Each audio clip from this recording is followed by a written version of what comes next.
यदि आपको अपनी लाइफ में कुछ बहुत बड़ा करना है, आप अपनी लाइफ चेंज करना चाहते हैं, तो सबसे पहले आपको अपनी लर्निंग बढ़ानी पड़ेगी। आपको सीखना पड़ेगा, क्योंकि जो व्यक्ति सीखता नहीं है वह उस नाले के ठहरे हुए बदबूदार पानी की तरह रहता है, जो हमेशा दुर्गंध ही मारता रहता है। ऐसे लोग हमेशा दुखी रहते हैं, दूसरों को भी दुखी करते हैं। वो खुद ना कुछ सीखेंगे और ना कुछ सिखाएंगे दूसरों को, हमेशा दूसरों में कमियां ही निकालते रहते हैं, खुद दूसरों को ब्लेम करते रहते हैं और उनके अंदर से हमेशा निगेटिव एनर्जी निकलती रहती है। लेकिन व्यक्ति हमेशा सीखता रहता है, वो उस गंगा के बहती हुई जलधारा के समान होता है, जो ना तो कभी रुकती है और ना तो कभी सड़ती है। ऐसे लोग हमेशा खुद खुश रहते हैं और दूसरों को भी खुश रखते हैं, खुद हमेशा सीखते रहते हैं और दूसरों को भी सिखाते हैं। वो हमेशा प्रसन्न रहते हैं, उनके अंदर से पॉजिटिव एनर्जी निकलती रहती है। उनका मन, विचार और हृदय ये गंगा के समान ही शुद्ध और पवित्र होता है।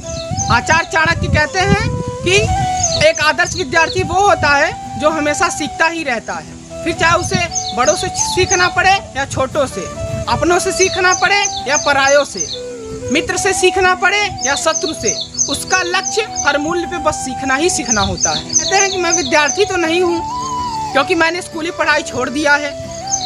आप भी मान चुके हैं कि आप बड़े हो गए हैं, अब आपको सीखने की जरूरत नहीं है, इसीलिए आपकी ग्रोथ रुकी हुई है। लेकिन अगर आप प्रतिदिन थोड़ा थोड़ा सीखें तो आप बहुत कुछ बड़ा कर सकते हैं। यदि आप एक दिन बहुत ज़्यादा नहीं सीख सकते तो कम से कम एक वाक्य सीखिए। एक वाक्य नहीं सीख सकते तो एक शब्द सीखिए, और एक शब्द भी नहीं सीख सकते तो एक लेटर, एक अक्षर जरूर सीखिए। अब कुछ लोग बोलेंगे कि एक लेटर से क्या होगा, एक अक्षर से क्या होगा। ये बहुत कुछ होगा, क्योंकि जिस प्रकार से एक छोटा सा बच्चा जब वो अपनी पढ़ाई शुरू करता है, सारा ABCD के 2600 अक्षर एक ही दिन में नहीं याद हो जाते।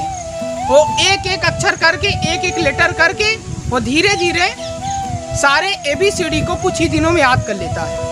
उसी प्रकार से हम भी अगर थोड़ा थोड़ा सीखें तो एक दिन नहीं, आज नहीं, कुछ ही दिनों में हमारे पास नॉलेज का भंडार होगा। वो कहते हैं ना कि बूंद बूंद से घड़ा भरता है, इसलिए आप आज से ही अपनी लर्निंग शुरू कर दीजिए, आपकी अर्निंग अपने आप बढ़ जाएगी।